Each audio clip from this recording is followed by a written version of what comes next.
Gus Baha sempat ragu, apa mungkin doa gurunya akan dikabulkan Allah? Ia tidak meragukan tentang gurunya, Kiai Haji Maimun Zubair atau akrab kita sapa sebagai Mbah Mun.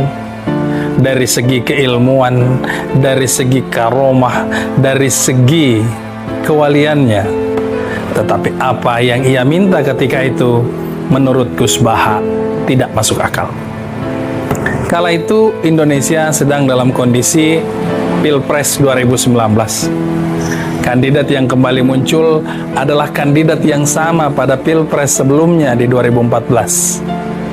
Orang memandang hanya dua tokoh inilah yang sepadan untuk tingkat nasional, Jokowi dan Prabowo.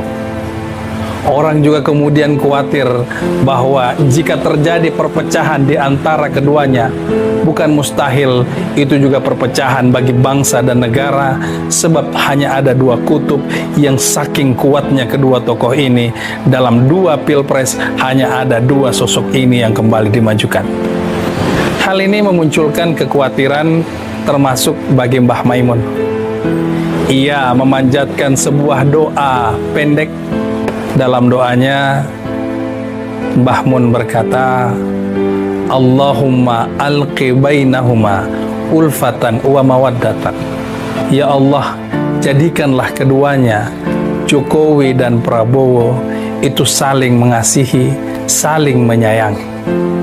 Lalu ditutup dengan satu permintaan yang unik dari Mbah Mun, min abdikal fakir Maimun Zubair, dari hambamu yang fakir Maimun Zubair. Kondisi waktu doa ini dipanjatkan adalah Pilpres 2019 sedang panas-panasnya. Gus Baha berpikir bagaimana mungkin doa ini dikabulkan. Tidak ada, dilihat dari sudut manapun, kondisi sangat panas sehingga tidak memungkinkan untuk mengakurkan antara Jokowi dan Prabowo, apalagi sampai menyatukan keduanya. Tetapi karena ini dilakukan oleh sang guru, Gus Baha juga melakukan hal yang sama. Bahkan sepeninggal sang guru, Gus Baha menyimpan catatan tulisan tangan doa itu dan terus membacakan doa itu. Apa yang terjadi? Setelah Pilpres 2019 ternyata terbukti bukan hanya keduanya saling menghormati, tetapi bahkan Jokowi memberikan posisi strategis kepada Prabowo sebagai seorang menteri. Menteri yang diberikan kepada Prabowo juga tidak main-main. Menteri Pertahanan Republik Indonesia. Bayangkan betapa besar hati sosok Jokowi memberikan kepada rivalnya menteri yang justru bisa menggerakkan militer dan senjata. Tetapi juga luar biasa lapang dadanya Prabowo.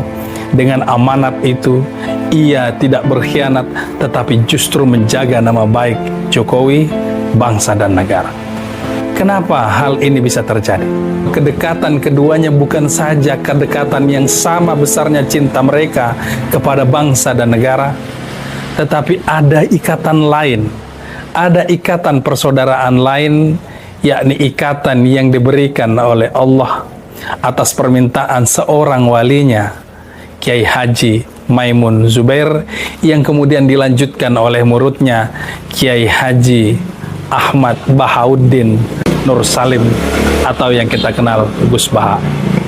Pahamlah kita bahwa ikatan persaudaraan antara Jokowi dan Prabowo bukan hanya karena persoalan bangsa dan negara, tetapi ikatan persaudaraan karena Allah.